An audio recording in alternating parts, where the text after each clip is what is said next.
I'm going to start first by playing a video, and then I will speak.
So, my name is Sheena Lachey, and I am a survivor of childhood sexual abuse.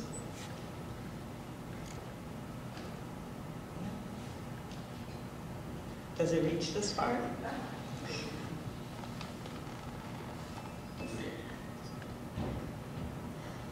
Yeah. So you can go ahead.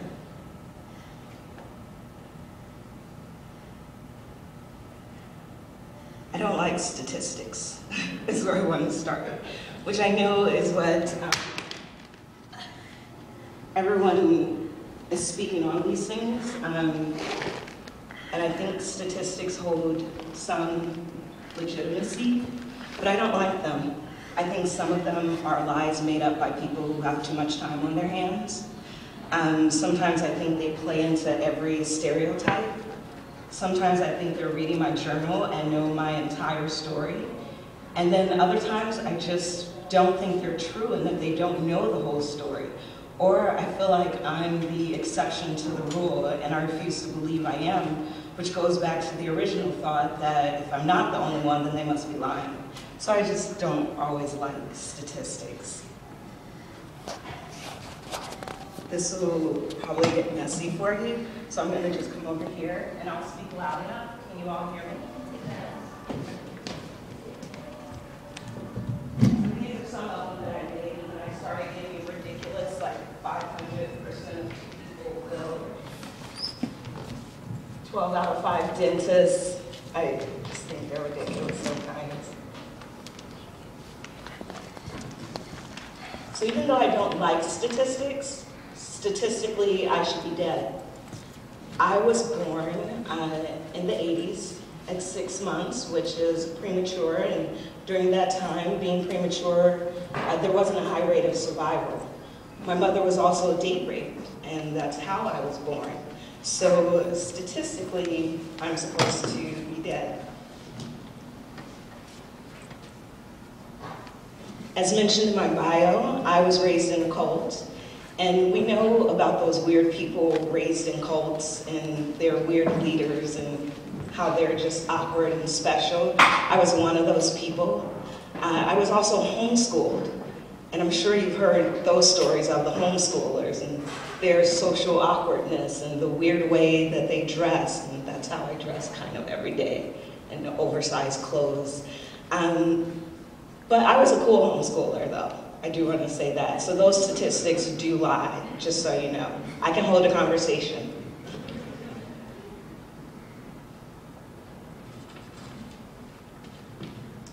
And as my video began to tell you, I was victimized at the age of 7, and it continued until I was 14. It was by my stepfather, or ex-stepfather now, and he was a community and church leader. Actually, the church knew about it, and they wanted me to remain silent. There were members of my family that knew about it, and they wanted me to remain silent. Considering the abuse and the cult, and that I was homeschooled, considering that I'm Black and I'm female, I was raised in the urban city, considering all these things, I should be dead, a nutcase, committed, or something like that. That's what everyone told me.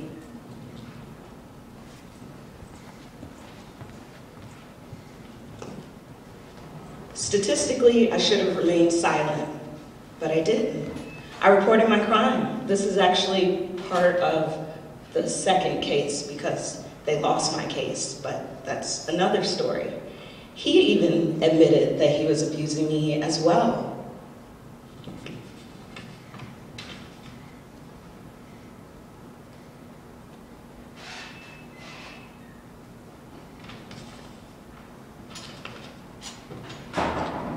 But despite that, as it says at the bottom, this officer says how we did file a report in January of 2000, but the file was mysteriously misplaced by some fairy of the sexual deviants.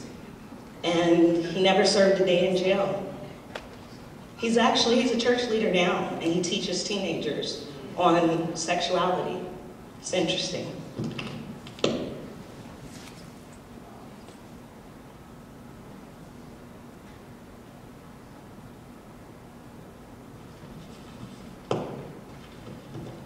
So I should be dead. I should be depressed. I should be a mess, but I'm not. I'm here right now. And I live a vibrant life. I'm a writer. I'm a dancer. I like to travel. I like to date. I'm an artist. I write. I do all these fun things. I like my life. I like me and I like my friends. Today is wonderful. La la la. But that wasn't always the case either.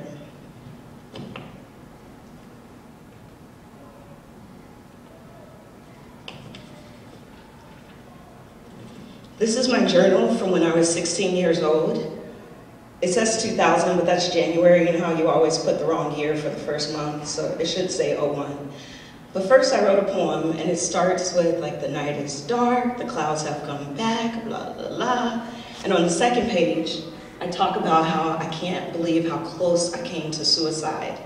I gotten pills from a friend at school, I had the water ready, I was staring in the mirror, I took one, I was freaking out, and then I just didn't do it.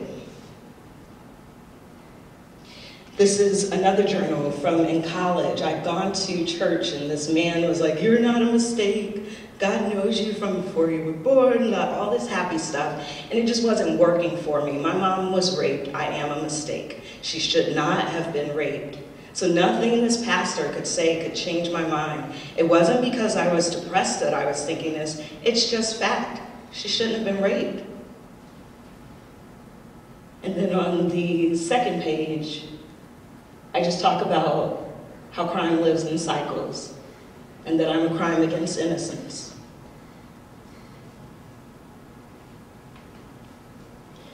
Here's another page. All these white ones are from when I was in college.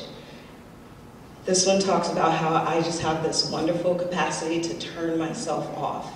I can just not feel a thing. And it's not even that I'm angry or that I'm hating. There's just nothing there. And when I eat, I don't even taste the food. I'm just here, but I'm not.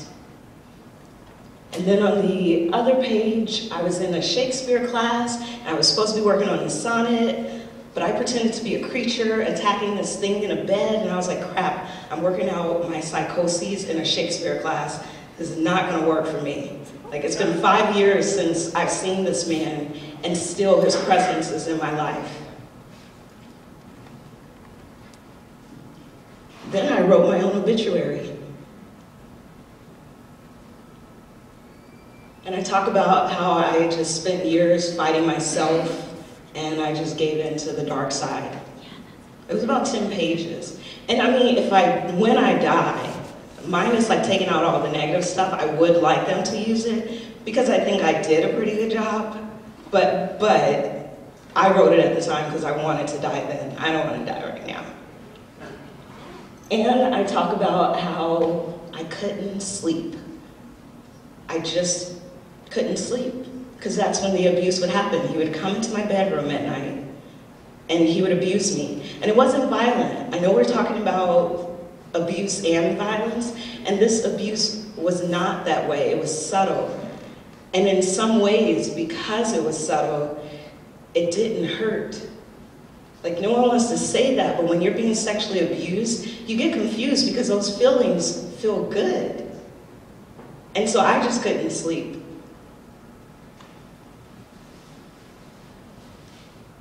I've been blogging for years, and I started when I was in college. Not really, a lot of people didn't read it then, so I would just write whatever I wanted. So I even admitted to being depressed on my website. Just talking about how some of my friends said they were worried about me because I would just spend hours standing by the train tracks. And I mentioned in here how I just wanted to go stand in front of the train.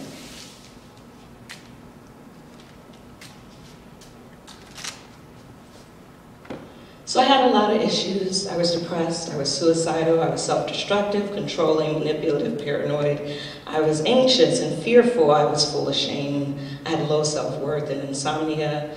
I fell in love with whiskey. He's amazing. I mean, we divorced now.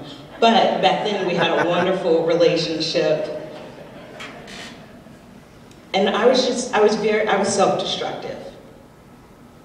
Now, throughout this time, through college and even up until, I don't know, it may have been 05 or 06, I was dealing with a variety of these issues at different times, but there had always been a word or a quote given by someone that had stuck with me. I had written a story, a fiction story about a girl named Sheena who was being abused.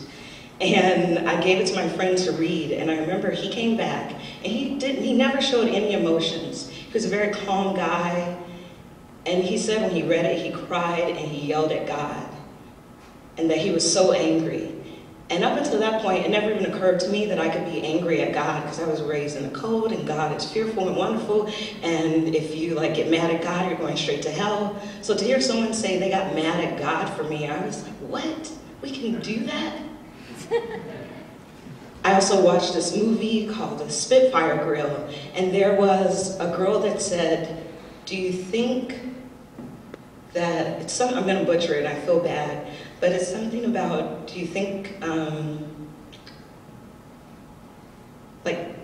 that the process of healing is just as painful as what caused it?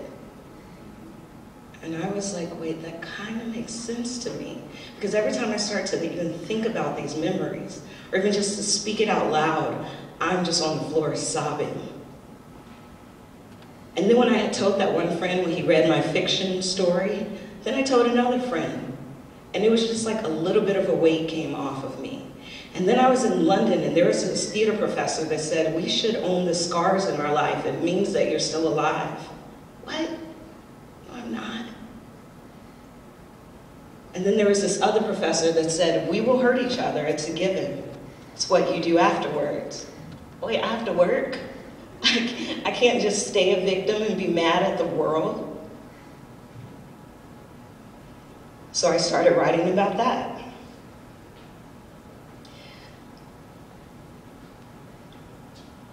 All my life, people tried to put me in therapy, and I didn't like it. I would just BS the therapist. I'd spend the first few